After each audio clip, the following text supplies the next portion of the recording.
Okay, ocular visit po tayo rito sa may Barangay Kanyag, Kamiling, Tarlac. So ayan, yung papagawa po nila rito, 3 bedroom, 1 story residence. So bungalow.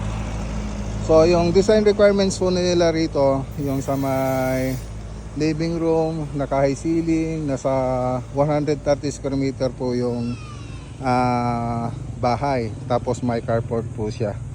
So dalawang car garage, tapos with roof deck sa likod, swimming pool nasa 10 by 15, tapos master bedroom, may toilet and bath, common CR, toilet and bath, powder room, tapos with foyer na maliit. So yan po yung design requirements na gagawin nila architect dito.